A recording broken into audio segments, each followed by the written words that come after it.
জাতীয় মানসিক স্বাস্থ্য ইনস্টিটিউট ও হাসপাতাল। এটা হাসপাতালের ৮ম তলা, কেবিন ব্লক।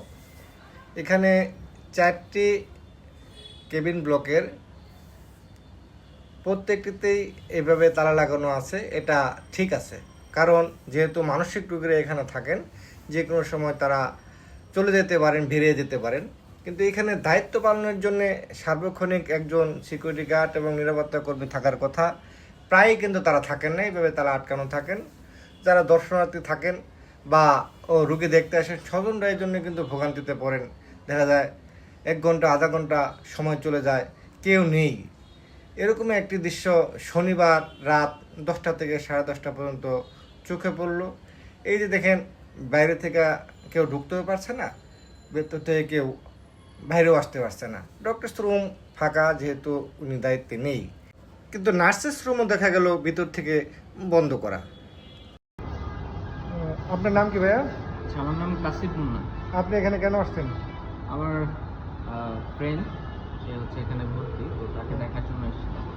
তো এখানে আসার পর আপনার যে অভিজ্ঞতা, এখানে আটকা পড়ে আছেন, এই বিষয়ে যদি একটু বলতেন।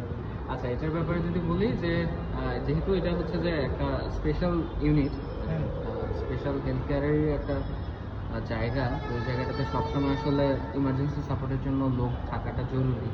আর আমি এখানে প্রায় 15-20 মিনিট ধরে দাঁড়িয়ে আছি, বাট এখানে যিনি কর্তব্যরত সিকিউরিটি গার্ড বা যিনি থাকেন নর্মালি, যেহেতু এটা লক করা থাকে, যিনি খুলে দেবেন উনি নেই অনেকক্ষণ ধরেই।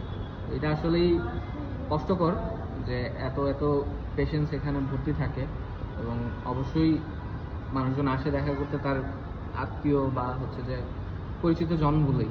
তো সাফারেন্সটা আসলে মেনে নেওয়া সম্ভব না বা উচিত না। এটা তো ডেফিনেটলি দায়িত্ব এবং কর্তব্যের চরম অবহেলা, তাই না? আমি অবশ্যই বলবো যে এটা আসলে প্রপার মনিটরিংয়ের অভাব আছে। ঠিক আছে, থ্যাংক ইউ। Thank you.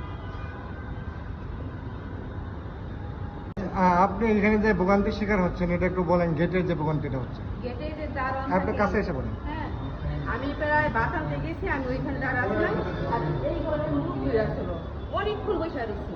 আমি ওই জায়গায় গিয়ে খুঁজছি ছেলেটাকে, ভিতরের মানুষ বাইরে বেরোতে পারতেছে না, আর বাইরে থেকে ভিতরে ঢুকতে পারতেছে না।